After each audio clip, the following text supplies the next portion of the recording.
Thanks everybody for joining us for another episode of Skooled Podcast. I'm so excited about today's episode because somebody that I watch on TV, I now get to talk to in person. Her name is Melody Holt. She is one of the stars of OWN's new reality TV show series, Love and Marriage Huntsville. That's the network by Oprah Winfrey. So Melody, why don't you just, for those who maybe are under a rock and don't know who you are, why don't you introduce yourself and tell us a little bit about who you are and what it is you do. Hey everybody, so this is your girl Melody Holt from Huntsville. First, let me say I am just so excited, Nia, to be a part of your podcast today. I'm so appreciative. Thank you for inviting me, and to all of the fans who are tuning in, thank you guys so much for your love and your support. And I'm just excited for the path that God has me on. I'm a licensed home builder here in Huntsville, and I consider myself a serial entrepreneur at this point because I have my hands in so many different things. But of course, as everyone knows, a new reality star with Oprah Winfrey in the show Love and Marriage Huntsville, which has just been so much fun and such an amazing experience. Awesome, Melody. So I guess I'm just wondering, and I'm curious, you are a mom, you're pretty young, you're a wife, you're an entrepreneur. Girl, I'm a mother of three, girl. Oh my it's gosh, 3 now. 3? Yes, Wow. I'm under 7, 6, and 3. Yes, ma'am. Man, and you're super tiny. You would never know it. Oh my gosh. So where do you find the time to be a full-time mother, to be a full-time wife, to be young and ambitious and be the CEO of this amazing company, this amazing real estate company that you've built? How do you juggle it all? Well, I will say that support plays a significant role in the amount of success that I've been able to accomplish. I feel that definitely, having my husband, who is a very much so hands-on dad, that makes it a lot easier. If I need to be somewhere, if I need to stay later in the office, then of course he'll pick the kids up, take them to their extracurricular activities. It's really a great, just a great balance there when it comes to teamwork. Or if there's something he's working on, then I step in and I make sure I take care of the things that need to be handled at home while he's, taking care of the things he needs to do. So that support is absolutely huge. And the other thing is I feel like I don't spend a lot of time thinking about what all I need to do or where I need to be. I just do it and I'm just there, I just go and I move. And I have a big thing where I'm like, hey, every morning you get up early, you get your day started early, you get moving early, because those hours, those minutes, they run out so fast, girl. Yes. So it's like every minute matters and counts, right? Yeah. So for me, it's about just doing and not thinking, but just doing and making it happen and having a strong support system. I love that. So I'm curious to know, you were pretty successful before the reality show. What made you and your husband decide that this was going to be the next move? Was it something you'd always wanted to do? Because it can be a great platform, but it could also be very revealing and, it invites millions of strangers into your home and your personal life. So what made you and your husband decide this was the thing that we're going to do now? Well, I can remember some years ago, my husband and I, we were riding back in from out of town. And, we were having one of those deep conversations. And he said, so what is it that you want to do? Like, what do you think you could see yourself doing and you really want to do? And I said, well, definitely like maybe doing TV, maybe doing some hosting or some acting. Like, I could really see myself doing that, right? And so from there, our wheels started spinning, and we thought about the success that we've been able to obtain at such a young age, the industry that we're in, which is very, very interesting and intriguing. And we thought of, what if we put this out, put it on TV, which also opens up so many other doors and opportunities that can lead into what, I really want to do. And so that was really where I would say the idea or notion for where we first pitched a reality TV show to Carlos King, the executive producer, 4 years ago. It all really stemmed from my husband and I having that real raw conversation about where we wanted to be and what we wanted to do in this thing called life. Amazing. And so it's really awesome how you operate as a team. obviously, in business and then in your personal life. And as a newlywed, I really admire that. I got married last October in Oh, 2018. Thank congratulations! you. Thank you. And, my husband is amazing. But the thing is, he's also my number one fan, cheerleader, supporter. And like, I think we work so much because we're such a team. And I really admire that, especially when it's another young couple like yourself. And the thing that is really interesting about your show is obviously we get to know you, your friends, the other cast members, but the mission of the comeback group, which is your group of real estate friends and investors, is to help revitalize Huntsville, right? And so I guess how is that going, and what is it like to see a place that you've known for so long sort of transform before your eyes? It's been absolutely amazing. So I'm not from Huntsville, but my husband is, right?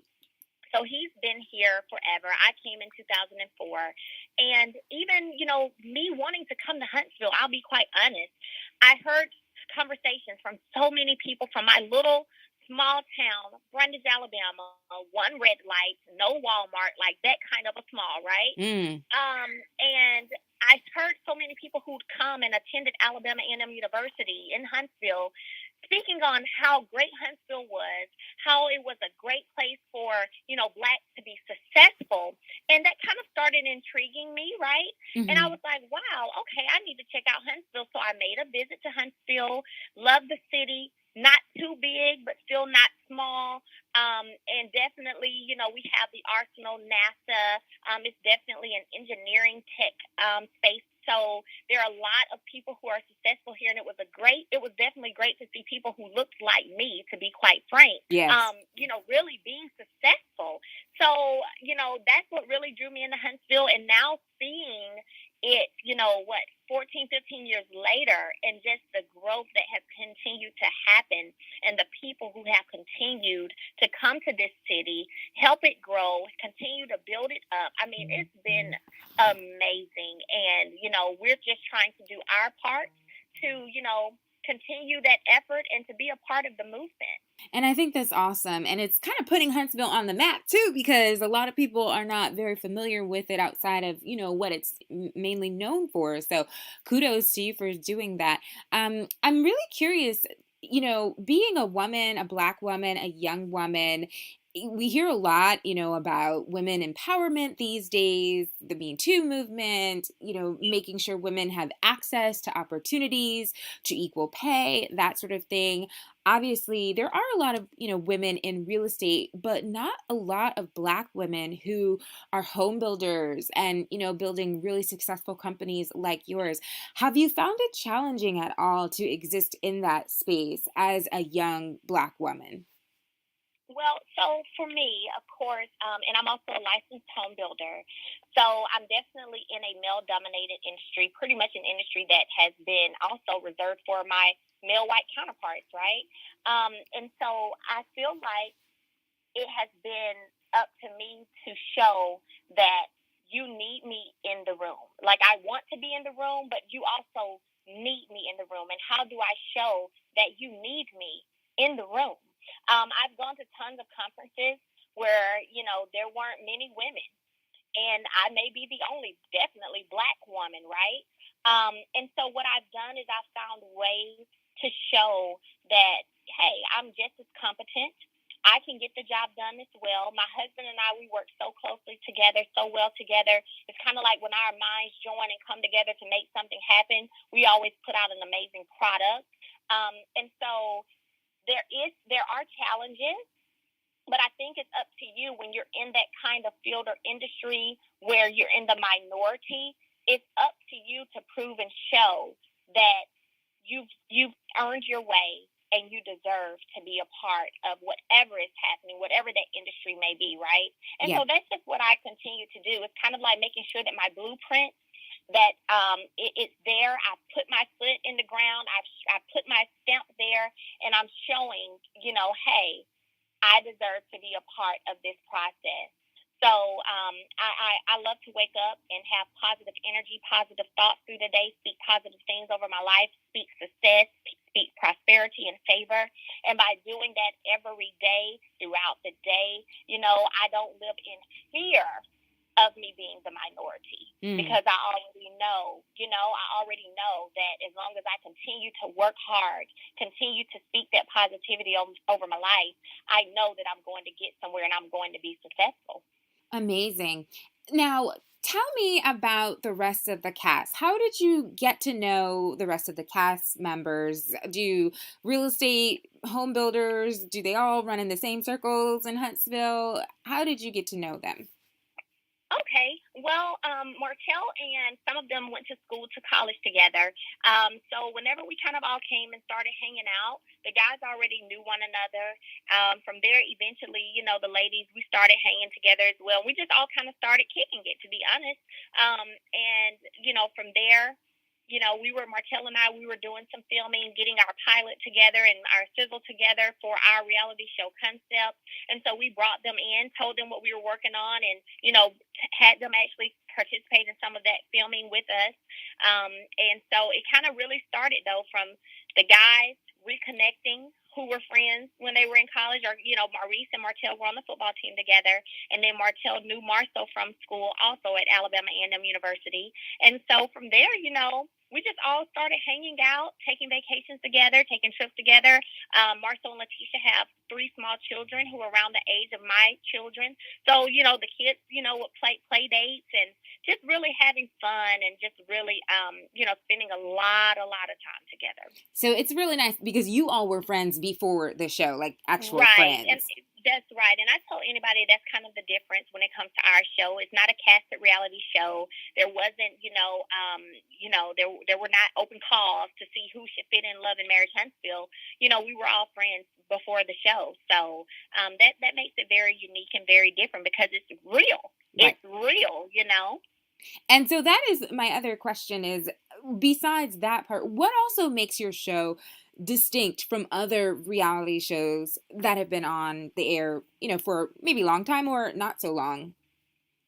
I think, for one, the fact that we were all doing things before the show. I think it's important to note that, it's better that a reality show doesn't make you, but you make the show. And I kind of feel that for us, all of us already being in business or entrepreneurs or having successful careers, it's great to see, young people coming in, showing positivity, showing, us trying to work together to do something for the community, which you don't see a lot.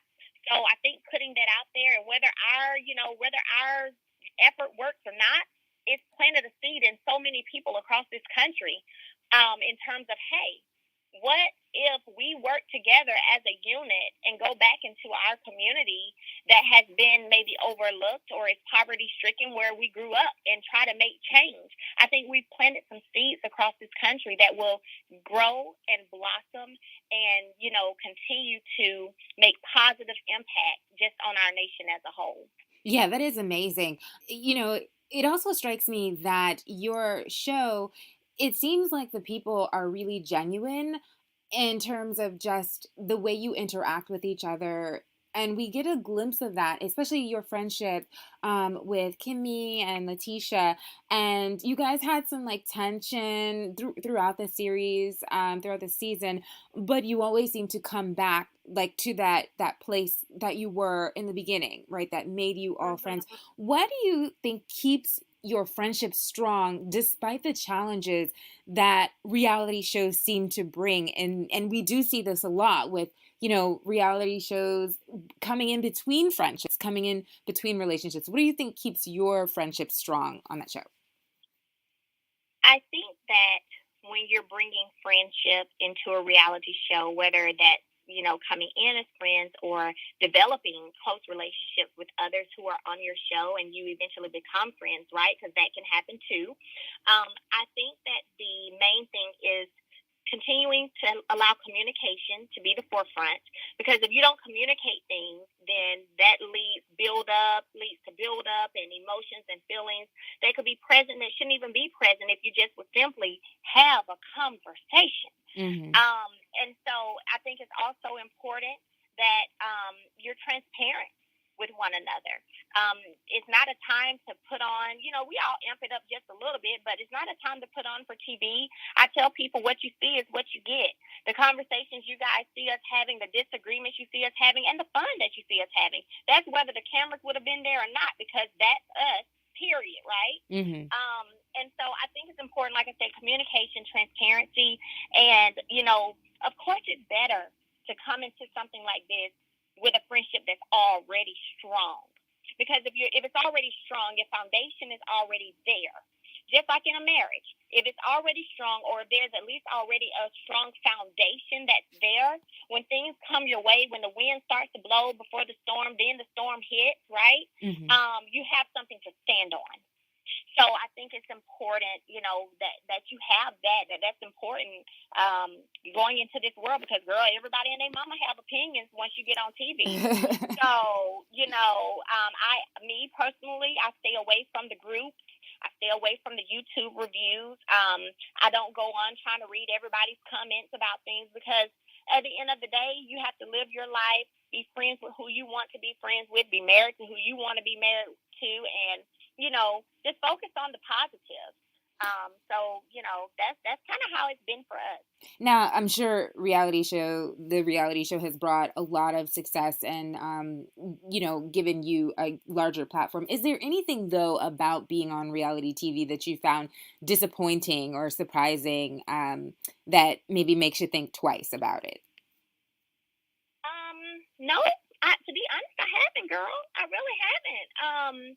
For me, I think that, I kind of knew, what you're getting into, right? Yeah. Reality TV isn't new. It's new for me, but it's not new. So anyone who's been watching reality TV, we've all seen different stories, headlines, and, we kind of know what comes with the territory, I guess, so to speak. So there's not been anything that's been disappointing for me. I feel that at the end of the day, you have to be strong. And I was strong before the show. I'm strong during the show, and I'm strong after the show. Awesome.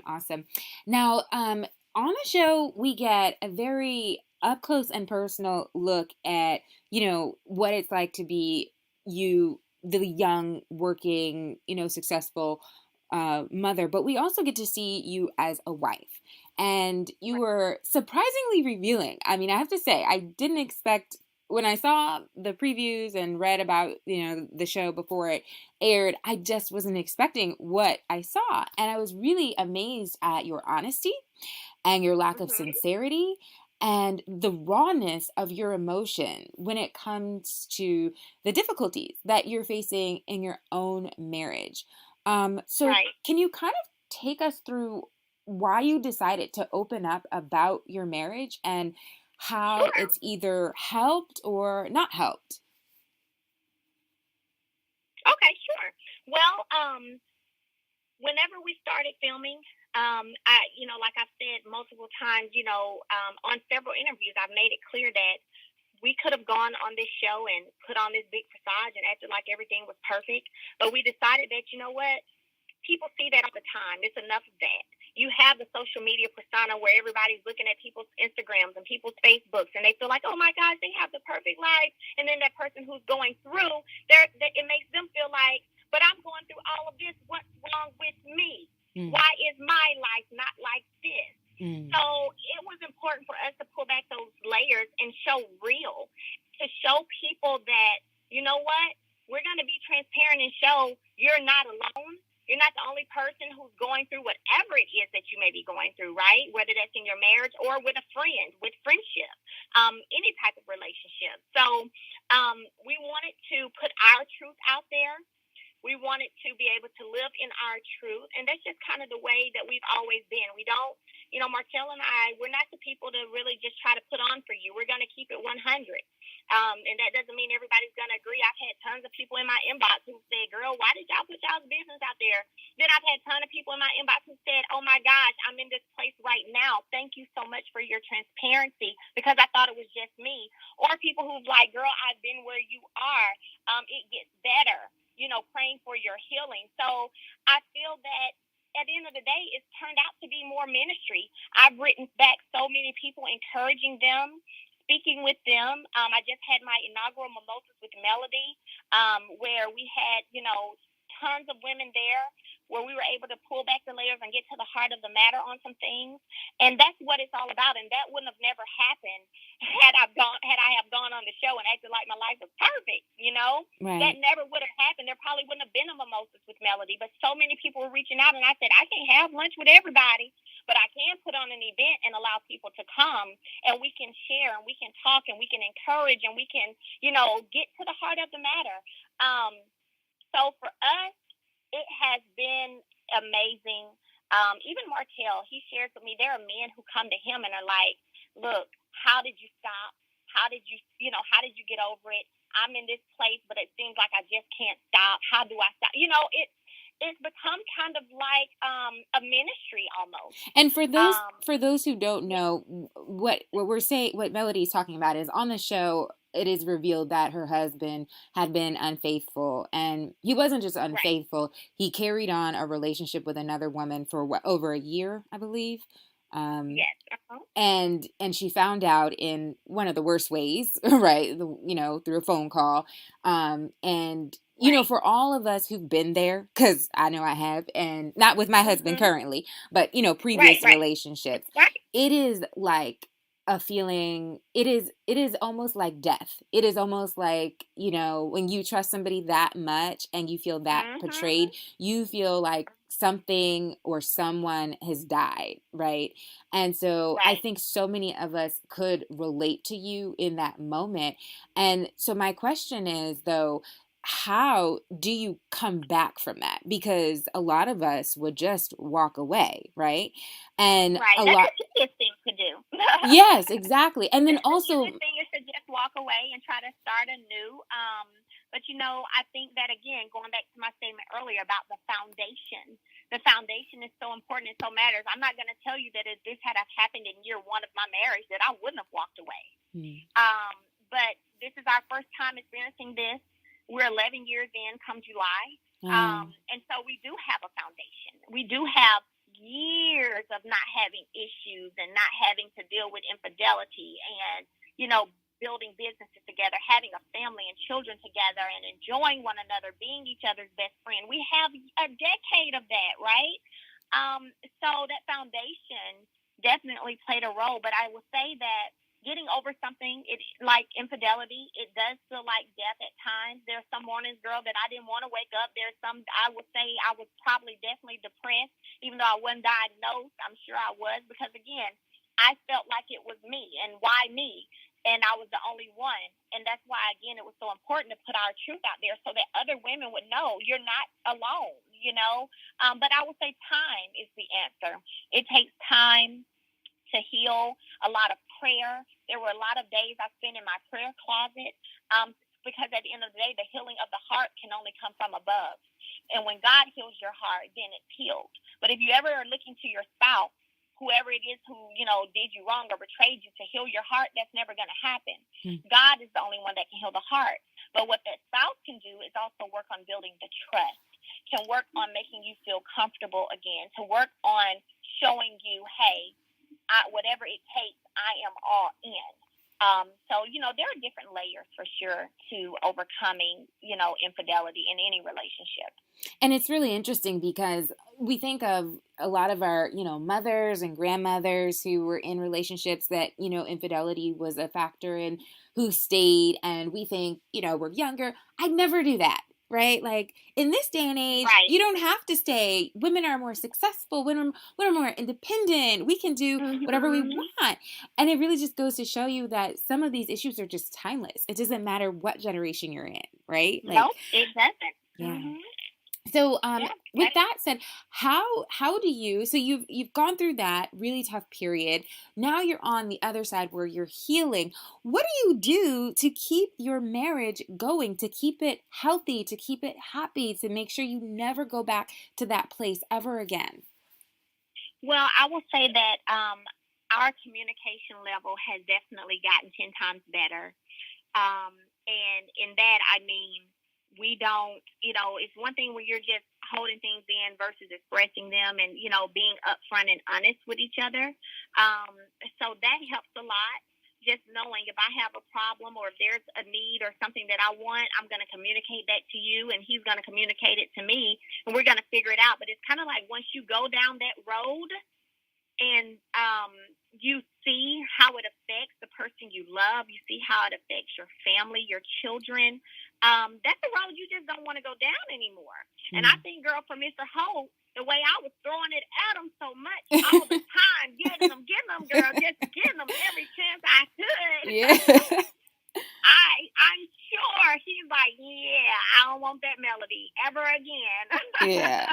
Yeah. Yeah. So, you don't make it easy for them. You know what I'm saying? Yeah. And I revealed on the show, I left. Me and my children, I moved out. I left for 6 months. So, you don't make it easy. It's not just a slap on the hand and, okay, we're good. No. Yeah. So, but at this place, we're in a very good space. We're in a very good place. We've always, taken trips together, enjoyed each other, loved on each other. We've always done that. And so for us at this point, it's just realizing and recognizing what's most important and what you don't want to risk losing. Yeah. In the last scene on the last episode, there was one of the most revealing moments in the show where your husband is going in for surgery. I think he tore his Achilles tendon, and he went in for surgery, and he was actually, they had, I guess, sedated him, and he starts like, you never hear him talk like this the whole series. Yeah. And then all of a sudden he's just like pouring out his heart to you, and you just start crying. And I was just, oh my God, it almost brought me to tears. What was it like for you to hear that from him? Oh, it was very, like you said, I just poured out crying with the tears, right? I feel like at that point, I got the Martell that I fell in love with. Not the ego, not the arrogance, not the success, but the two young people who were only, 21 and 24, 25 when we started dating. And I got to see that side of him again, that sincere side of him, not all the masculinity, like I said, and the ego, but him opening up and pouring out his heart. And it was very touching. It was very, very touching. It was very real, even for him to say, it's not about the businesses. It's not about the kids. It's not about any of the things we have, but I love you, and so that was a very touchy moment for us, for sure.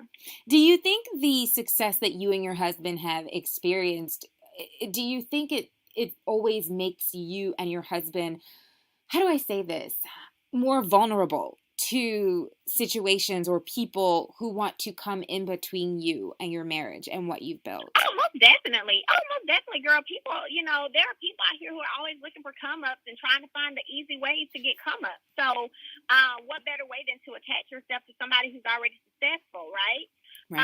So I think any successful person would agree, or say that. But that, again, goes back to that foundation, why it's so important that you know who you have and you know what you have, and you know that that's not something you want to risk or lose. So, for us being young and, figuring out this thing called life, figuring out this thing in terms of being business owners and entrepreneurs, it's a lot of things that we've just had to experience and learn. But I thank God for those things, because those tests have now become testimonies. So, it's all good over here in the Holt house. Oh, that's awesome. It's really nice because I felt this way when I was watching the show, and I definitely feel this way talking to you now, that you are so real. You're like a friend in my head, not just, of course I was doing my research, and we're also part of the same sorority, Alpha Kappa Alpha. Oh, yes. Okay now. Yes. I love it. Yes. And so I really just feel like you just show your authentic self. And I think that's so amazing. And it's also very rare. So my last question to you is, how does Melody remain Melody in spite of the success and the attention and the fame? How do you make sure it's your authentic self you're always putting forward? Girl, because I don't know any other way to be than to be male. Like, I'm just me, it's so funny. I have friends from high school and from college, and they go on my posts all the time, and they're talking about, yep, Mel has not changed. Mel is still the same. Like, you even heard Kimmy on the show say, even though, she didn't know me through high school and college and everything, but to say Mel has always been a little extra. Like my personality, bubbly, happy all the time, smiling all the time, and just being me, which you guys didn't get all of that this season because, at the same time I was going through a very difficult point in my life. Yeah. But I've always just been a little extra, full of personality, and the success. The thing is, girl, success can come and success can go. Yeah. You can have money today, be broke tomorrow. You can be, you can be up today, down tomorrow. So for that to change you, to me, that's something that Martell and I both really, we've just vowed to never be that kind of person who makes it and all of a sudden you've changed, right? Right. And so for us, we're just who we are. Martell, he has a video out. He's been transparent about his upbringing. He grew up in the project, not having a lot, being poor, what you would consider poor. And, we're just us. We're just us. We haven't forgotten where we've come from. And we definitely have not forgotten the journey and all the work that it took for us to get here. And for us, that was the point of Mimosas with Melody, Women on the Rise. For us, it's like, who can we bring up as well with us? Even in our book, The 9 to 5 Entrepreneur, 12 questions to consider before taking the leap. We wanted to be able to help people who were considering leaving their 9 to 5s and taking that leap into full entrepreneurship like we did, because we were both teachers. Wow. That's what our degrees are in. It's an education. So it's always about staying true to who you are, remembering your journey, remembering where you came from, and then trying to help as many people as you can to get to wherever they're trying to go in this thing called life. That's a perfect place to end. Melody, just tell folks what's next for you. When will season 2 be out? What other projects are on the horizon? And where can we find you on social media? So on social media, I'm Melody S. Holt on Instagram and Facebook. And I am Melody S. Holt 1 on Twitter. On the horizon, I have just finished, like I said, I just had my inaugural Mimosas with Melody in Huntsville. I am looking to take that on the road. So I'm currently in the planning stages of the cities that I'm going to hit with my Mimosas with Melody. We're also about to release our book. People who attended our event, they received a free copy with their registration, but we're also going to go ahead and release our book, The 9 to 5 Entrepreneur, for the public to be able to actually purchase. And I've got a few other things that I'm working on that I won't reveal yet, but I will say that there are quite a few other projects that I am working on that I'm very, very excited about, excited to show the world. Just looking forward to everything God has planned. And in terms of season 2, girl, our fingers are crossed and prayers are up. We'll see how that goes. I know that the show did amazingly well in terms of ratings and viewership. So we're hoping that we'll start filming season 2 very soon. Awesome. Melody, thank you so much for making time for us. And for everybody listening, you can also find us at Skooled Podcast on Instagram, Twitter, and Facebook. Next time.